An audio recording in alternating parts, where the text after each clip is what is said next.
first question, what are the hours that you work a day or a week? So normally in a pipeline job, you're going to be working about 50 to 72 hours or so. An average week, I say the most common standard is going to be 60 hours. You work Monday through Saturday, 10-hour days. So you're always going to have a 10-hour day. It's rare you're going to have an 8-hour day. So it'll be 10 or 12.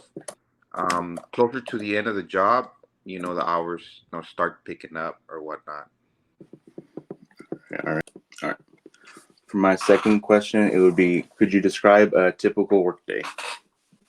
So it depends if you're going to be going straight into mainline, right? Mainline is where they have all the pipe, straight run or whatnot. So if you're going to be doing that, you get in the morning, you have a safety meeting right quick.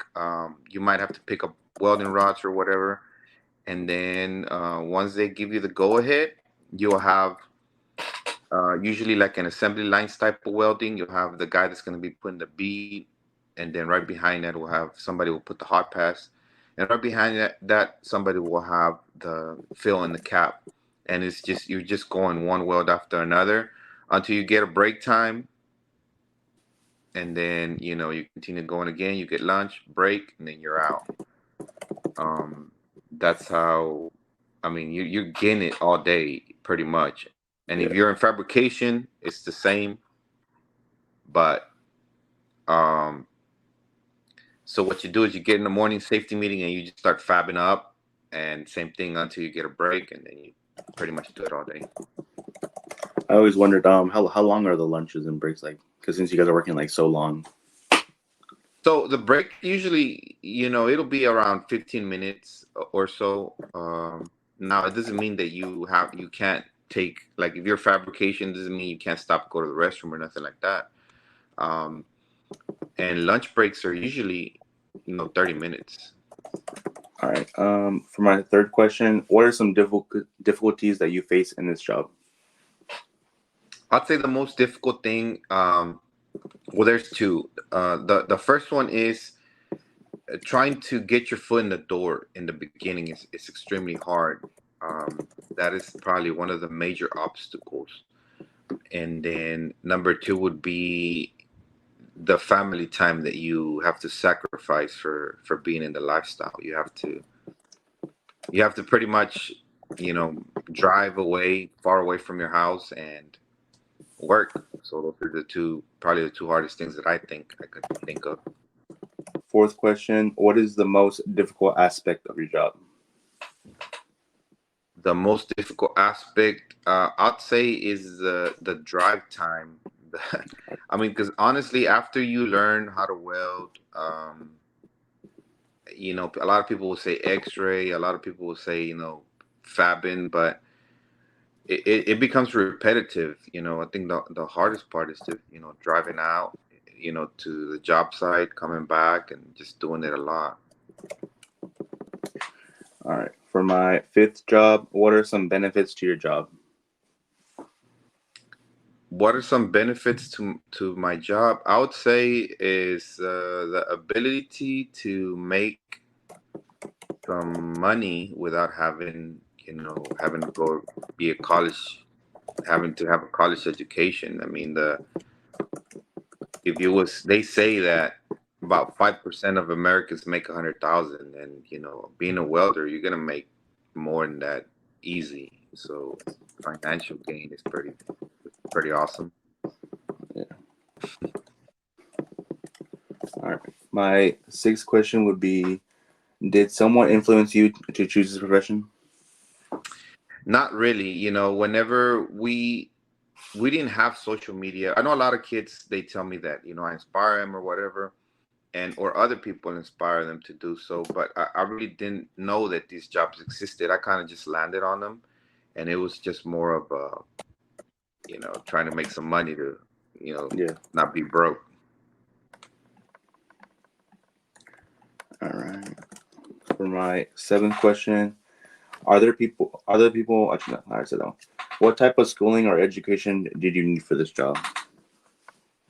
You don't need no education. and nothing. You just need to learn how to weld and pass the welding test, and more than anything, get connections. But as far as education, um, you don't need nothing, man. A lot of kids think that if you go to welding school and then you get some type of certificate, you come out here and you show that certificate, and they're like, "Oh, you're certified. Come on, come along." It doesn't work like that. You just have to learn how to pass the welding test and get in the welding test pretty much.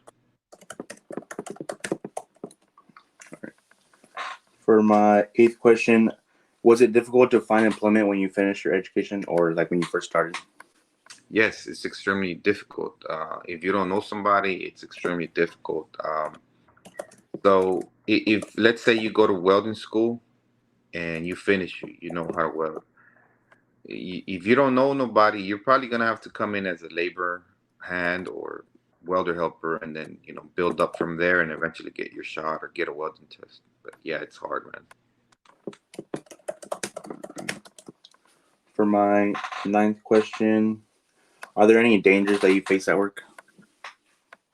Yes, absolutely. There is a lot of dangers. I mean, I weld on live lines right now, so I mean, it becomes repetitive after you do it for a while. But you weld on live gasoline lines all the time. There's the potential if you get hurt, if a pipe lands on your feet. I mean, and honestly, there's the potential of death. You work in construction. There's a lot of accidents that can happen, and you know, driving to work, coming back from work, things landing on you, breaking a bone, getting stuff in your eye.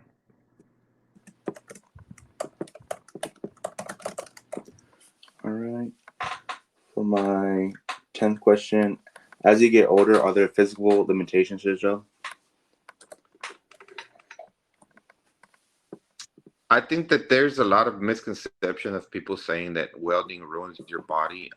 I think that old age in general, just your health, your eyesight, your joints, it just deteriorates. I don't know. I mean, I've met guys that are in their 60s still keep up with 20-year-olds. But obviously your vision. As far as me, because of the job, no, I don't have anything. I'm 42 years old. I've been doing it close to 16 years already, and I don't feel like I'm hurt or you know. I think that a lot of people have the misconception that you're a welder, you're gonna beat your body up, but I don't know how. I mean, you're just welding. It's just some people in office jobs, they if you don't take care of yourself, you get all kind of heart problems just like anybody else. All right. For my, what was it? If you don't mind, how much money did you make when you first started in this job? So I started off as a helper, and I think my first check, I was working 84 hours. I was making 25 and 75. $25 an hour, $75 a day per diem. And working 84 hours back then, I think it came out to like $2,500 a week. That's after, I mean, per diem doesn't get taxed. So with the overtime and everything, it was $2,500 a week that I was making as a helper. All right. For my 12th question, would you mind giving me a general idea of what most individuals receive for pay as at your level right now, since you're like on the pipeline? Oh, on the pipeline right now, I'd say the average pay. So you get paid three ways, right? You get paid for your hand being a welder. You get paid for your truck, and you get paid per diem. So I would say on the low end, like very low end, around $35 an hour for you being a welder. That's the only thing that gets taxed, your hourly rate. Your truck and your per diem doesn't. So that'll be on the low end. On the high end, probably $65 an hour. So anywhere from there, 35 to 65 an hour, and then your truck gets a hourly rate of $15 to $17 an hour. That's tax free. That's for your truck, and then you get a daily per diem of $100. Usually, everybody's paying about $100 or so. up to $100, $150, depending on where you go. I mean, if you go to you're from California, I believe. Yeah. Over there, if they want me to go over there, they're gonna have to pay me a daily per diem of close to 200, 250, because certain places their rent is extremely high. Yeah. All right. What was that? Do you receive any health or retirement benefits? You don't receive any health or retirement benefits unless you're in the union. So Texas is a non-union state, so we don't, unless you. I mean, my company now does offer some type of medical insurance. Some of them do, but not all of them. You would have to pay. Obviously, the premiums for myself are very low, but once you add your family, they're very ridiculously expensive. So no, I don't. They don't. Typically, they don't unless you're union.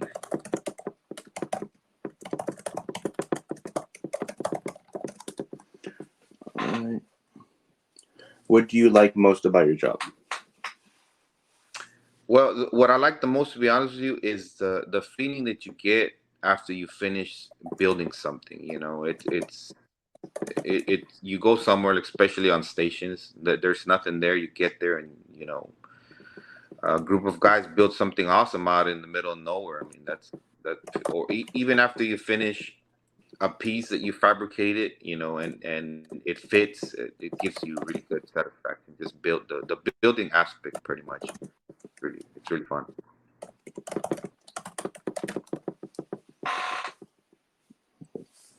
Are there any other types of personalities that would be best fitted for this job? Are there other what? Excuse me. Are there other types of personalities that would be best fitted for this job? Personalities. I think no. There's all kind of different people working here. Some introverts, some extroverts. It's just a matter of you like doing what you do or having to do it because you have a goal or whatever. But no, there's no personality. Anybody can come and do it.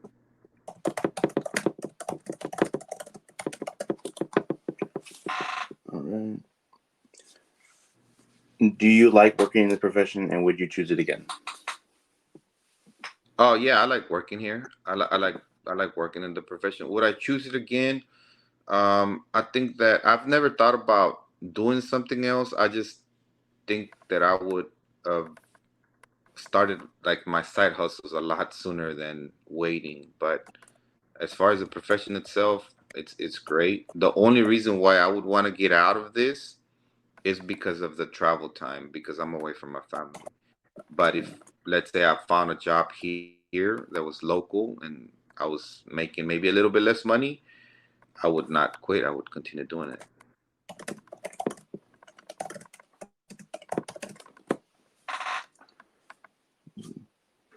What is the best advice you can give someone who wants to be in this profession? The best advice would be to be willing to start from the bottom. Be willing to start from the bottom, and don't think that just because you finish some type of course or welding school that it's a straight shot. It's like anything else. You have to build it. You have to build up a network. You have to build up relationships so you can continue going. And you can make a lot of money, in the industry, but don't just blow through your money. Use some of that money to build something for you and your family so that you don't have to be doing this till you're 65, unless you want to. But, you know, there's a lot of cash that's going to be coming in. Use that to build something for yourself, and you can have something, in the future.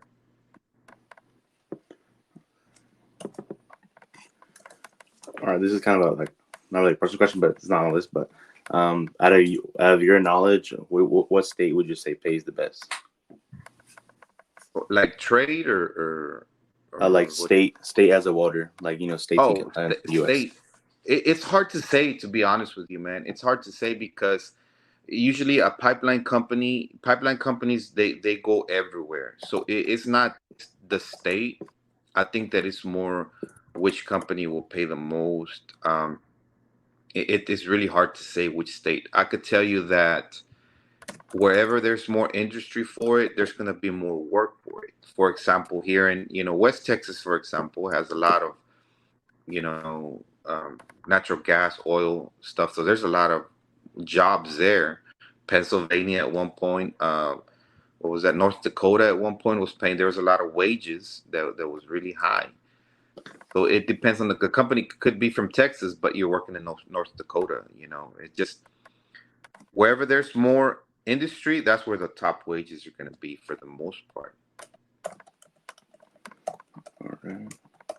And then for my last question, how much do you make now that you're at the top of your career? It's like your So okay, I would tell you like directly to you, but not in an interview because there's other people that make less than me in the company and it's caused problems before, and I just want to avoid that. But I can tell you that I make pretty good money where I'm at now, but I just won't put it on the interview because it's gonna be out there. okay. I'll tell you that now, on an average week, I only work 4 days, man. On 4 days, um, I make more than, I'm not gonna tell you a number. I make more than $2,500, but less than $5,000 in working 4 days.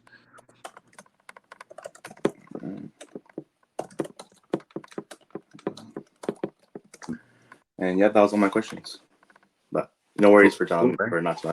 I understand like your I guess reason. But yeah. But anyways, thank you for this. It was very helping out for my senior essay, and thank you again. All right, brother. Well, have a good day, man, and thank you for the interview, Yep. man. I appreciate You it. too. I'm probably gonna be posting this on TikTok or something in shorts, and maybe I'll Yeah, no let you worries. know. It'll probably come out. All right then. All right, I'll see you then, man. Sounds good, man. You have a good day. You too.